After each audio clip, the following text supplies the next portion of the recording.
In this video, we're going to talk about a decision-making statement. The statement is known as an if statement, and it uses the following logic. It uses the logic, if this is true, then do this.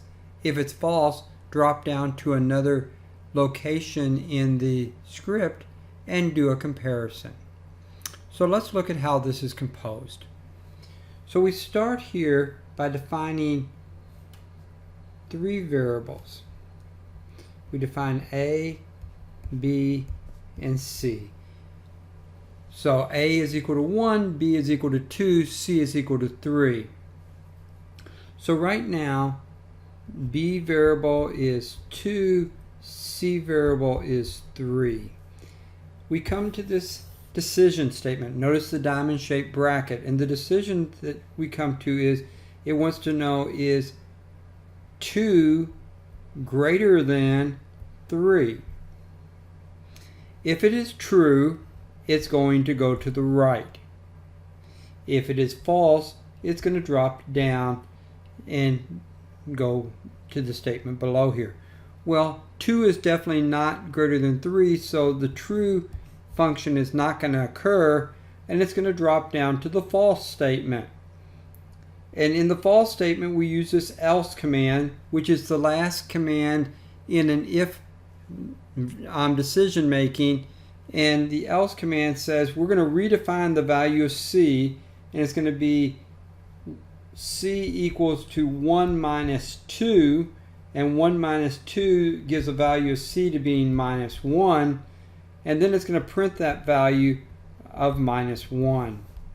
And that should be what's done. No matter which pathway is followed, we're going to get to this point where we complete the if statement and continue on with our programming. So in the next step, we'll look at the code to accomplish this. Alright, we've looked at the if statement from a very basic standpoint. Now we want to see how we would write the script for this. So I'm working in immediate mode. First thing I'm going to do is define my three variables. So we're going to say A equals 1, B equals 2, C equals 3. So we've defined the three variables. And the next statement is going to be our if statement. So it's if B is greater than C. And we're going to hit enter.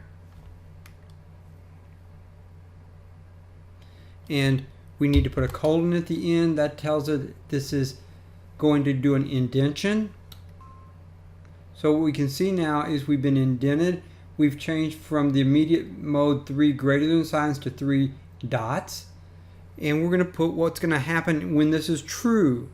So print the value of A. And that's the only thing that we were going to do if you remember looking at our flow chart, that when it was true. So we're going to backspace till we get back over here to the same level as the if statement was, and we're going to put our else statement, and it's going to have a colon at the end. So we do an indentation. These lines of code with the indentation are not being executed immediately because this is a whole group that works together. So the else statement was C equals A minus B, and then print the value of C, which should be minus 1.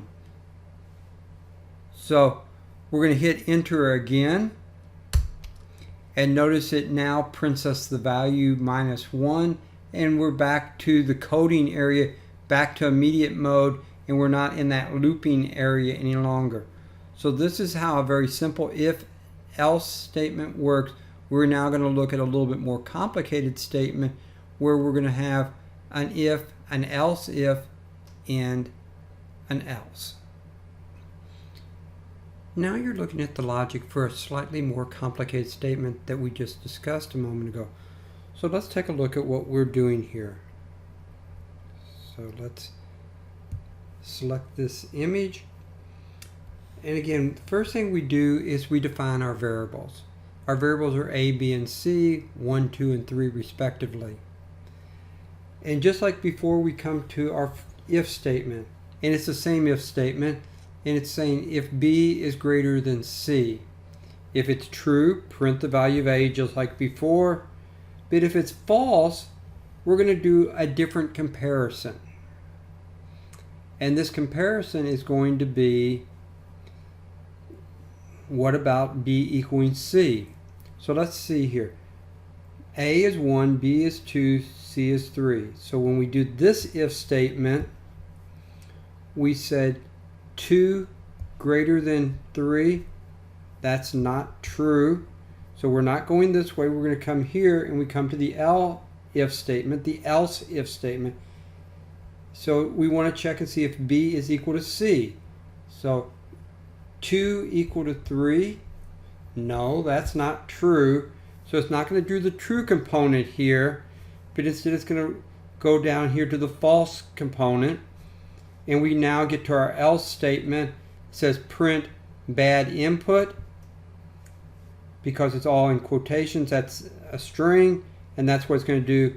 And we finally complete the statement, and we are at the same conclusion no matter if we had gone true on the first statement, or if the else if had been true, or the else statement. They all come to the same conclusion point, and the script continues. Now that we understand the logic, let's see what the code looks like. So we're going to start by defining our variables A, B, and C. And then we're going to come to our if statement. If B is greater than C, colon, that causes our indent. Same as before.